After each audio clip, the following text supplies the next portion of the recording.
എനിക്ക് 2-3 കോവലിൻ്റെ കമ്പ് കിട്ടിയിട്ടുണ്ട് കേട്ടോ. അപ്പോൾ ഇന്ന് ഇതങ്ങ് നട്ടേക്കാന്ന് വെച്ചു. ഇതിൻ്റെ കോവയ്ക്ക് ഏതാണെന്ന് കാണിച്ചു തരാം. കണ്ടോ, ഇത് വലിയ സൈസ് വയ്ക്കുന്നതാണ് കേട്ടോ. നോക്കിയേ,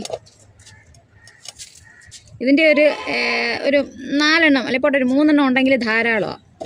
പണ്ട് ഞങ്ങളുടെ വീട്ടിൽ ഒരു മൂടുണ്ടായിരുന്നു. അതിങ്ങനെ അമ്മ ടെറസിലേക്ക് പടർത്തി വിട്ട് നല്ലതായിട്ടുണ്ടാകുമായിരുന്നു കേട്ടോ. എല്ലാ ദിവസവും കോവയ്ക്ക വീട്ടിലുണ്ടായിരുന്നു. അന്നൊക്കെ ഒരു സമയം വരാനുള്ള ഇത് കഴിച്ചങ്ങ് മടുത്തു. പക്ഷെ ഇപ്പോൾ ഇത് മിസ് ചെയ്യുന്നു. നമ്മൾ കടയിൽ നിന്ന് മേടിക്കും, എന്നാലും ആ വീട്ടിലുണ്ടാകുന്നതിൻ്റെ ആ ഒരു ഇത് വരത്തില്ലല്ലോ.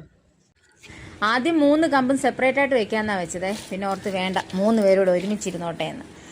അത് ഞാൻ നേരത്തെ ഒരു ഗ്രോ ബാഗ് സെറ്റ് ചെയ്ത് വെച്ചിട്ടുണ്ടായിരുന്നു. അതിനകത്തോട്ടാണ് ഇത് നട്ടത്.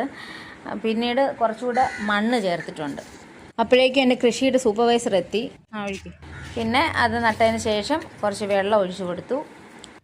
ഇതിന് മുന്നേ ഞാൻ നട്ട ഒരു കോവൽ അത്യാവശ്യം കുഴപ്പമൊന്നുമില്ലാതെ വരുന്നുണ്ട്.